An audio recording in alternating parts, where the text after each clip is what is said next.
think we must commend the president that finally we are beginning to address injustices in this country.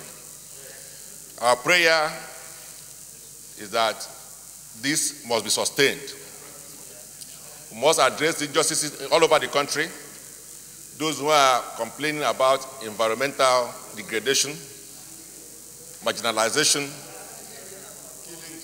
killings, or any kind of injustice, this is time for us to address it. Because any country that sustains injustice is heading to a major crisis. So we must address all the injustices in this land. Having said this, Mr. President, let me also say that I support the proposal of Senator Olujimi that the results of that election need to be declared. Because it's a mere perception that they won the election. INEC has to announce the results for us to know the figures. And let it be on record that Abiola was president and that Kingibe was vice president.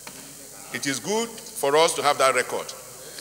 But having said this, finally, Mr. President, there are two legal issues involved. I promised the leader I won't raise one, but since I didn't agree with him on the second one, I have to raise the second one. No, you promise now, you keep to your promise. The second one, sir, is the provisions of section 135(2)(b) of our Constitution on the tenure of the president, because they're now saying that June 12th is not Democracy Day, proposing that means that in 2019, the president will be sworn in on the 12th of June. This is legally impossible. No. So, because the law says that subject to the provision of this Constitution, a person shall hold the office of the president until one, when his successor in office takes the oath of that office, B, he dies whilst holding such office, or C, the day when his resignation from office takes effect, or D, he otherwise ceases to hold office in accordance with the provisions of this Constitution.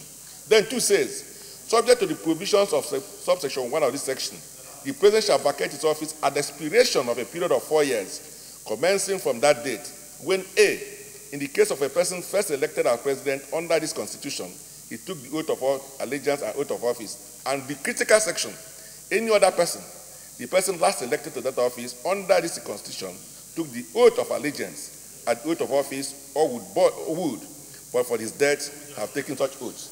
So the implication, therefore, is that the 29th of June remains the day with the office of the president. 29th of May. The 29th of May remains the day the president will be inaugurated and he will take his oath of office. If you are moving from 29th of May to 12th of June, it means we have to amend this Constitution. Otherwise, we'll be extending the tenure of a president beyond what the Constitution contemplates. So we have to advise the president properly so that we don't get into a jam when we get to next year. So it is important at this point we put in true perspective that the issue of the tenure of office of the president is from the 29th of May 2015 to 29th of May 2019. Yes. So that is critical. So we cannot extend it to 12th of May without amending the Constitution. That needs to be well noted so that we don't get into a problem when we get to next year. President of Nigeria. Yes. Yes. The 29th of May remains the day for inauguration of the President of Nigeria. No time elongation. Yes. And governors.